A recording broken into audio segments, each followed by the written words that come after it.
Halo, Assalamualaikum warahmatullahi wabarakatuh. Perkenalkan nama saya Renaldi Muhammad Fajri Kaipta NPM 2013776.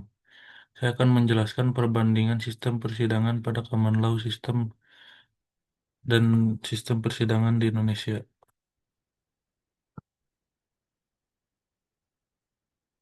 Konsep dasar.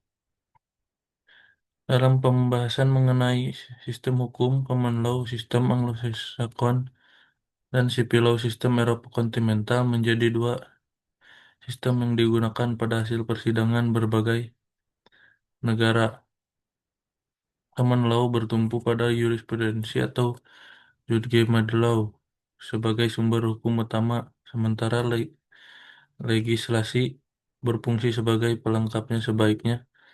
Sebaliknya, Indonesia yang menganut civil law mendasarkan proses peradilan pada peraturan perundang-undangan yang tertulis dikodifikasi seperti HIR atau RPG. Dalam hukum perdata KUHP, dalam pidana serta UU PTUN, dalam administrasi negara, perbedaan sumber hukum ini memengaruhi praktik persidangan baik dalam prosedur peran hakim maupun putusan akhir.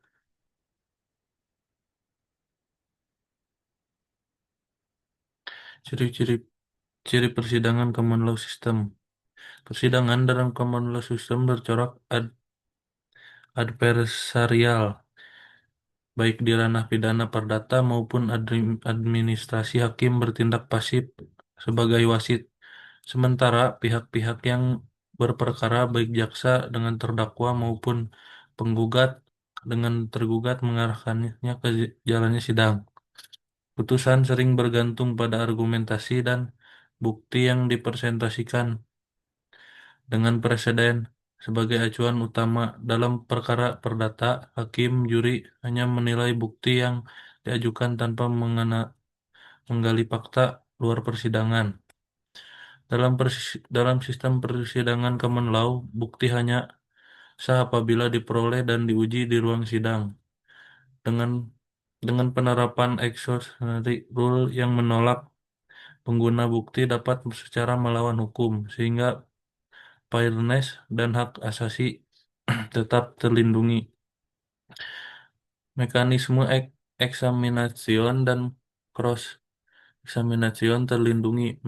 Mekanisme eksamination dan cross menjadi instrumen utama menguji validitas keterangan saksi karena kebenaran dianggap lahir konfrontasi, bukan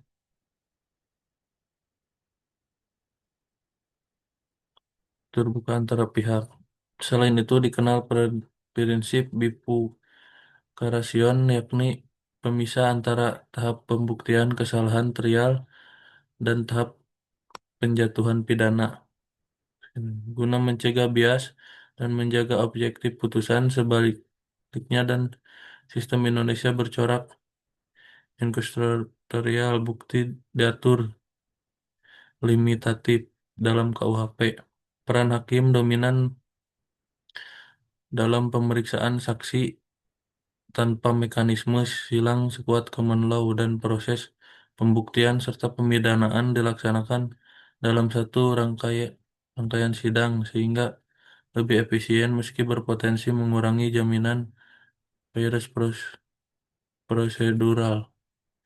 Kelebihan model ini transparansi, konsisten hukum mulai preseden, pelindungan maksimal hak pihak berperkara. Kelemahannya adalah bahwa hasil persidangan sangat bergantung pada kualitas advokat, biaya tinggi, serta proses yang panjang.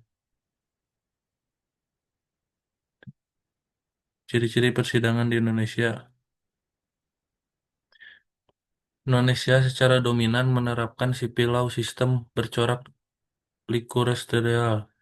Hakim berperan sebagai aktif dalam menggali fakta, tidak hanya menilai bukti yang diajukan pihak berperkara. Dalam hukum perdata, hakim diberi kewenangan untuk mengarahkan para pihak melalui asas domi- dominus litis dan ius curia mopid.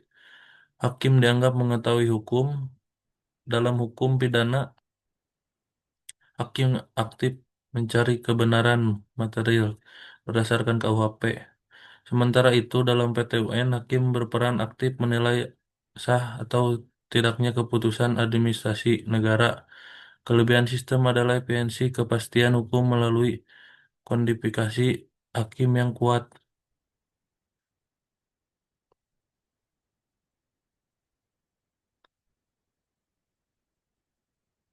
Simpulan, perbedaan mencolok terletak pada peran hakim dan sumber hukum. Common law menempatkan hakim sebagai arbiter pasif dengan sumber hukum utama berupa presiden, sedangkan Indonesia menempatkan hakim sebagai aktor aktif dengan hukum berupa perundang-undang tertulis dalam perkara perdata. Common law menekankan discovery processing oleh para pihak, sementara Indonesia menekankan dokumen dan asas formil dari undang-undang dalam perkara pidana. Common law mengutamakan dua proses dan adversarial trial, sedangkan Indonesia menekan kebenaran material dalam perkara administrasi. Common law lebih fleksibel dalam judicial review, sementara Indonesia memiliki PT UN yang diatur ketat dalam UU Nomor 5 Tahun 1986, UU Nomor 51 Tahun 2009. Sistem persidangan di Indonesia menunjukkan upaya mengadopsi elemen common law seperti peningkatan peran jurisprudensi Mahkamah Agung sebagai sumber hukum tambahan dan penguatan hak-hak pihak berperkara. Reformasi termasuk wawancara revisi KUHP peradilan perdata berbasis digital, serta perluasan kewenangan PT UN menegaskan bahwa sistem Indonesia sedang bergerak menuju model hibrid. Model ini diharapkan mampu menggabungkan keunggulan sipil law berupa kepastian hukum dan peran hakim dengan keunggulan common law berupa fleksibilitas, perlindungan, dan konsistensi melalui presiden. Sekian presentasi dari saya. Mohon maaf apabila ada kesalahan.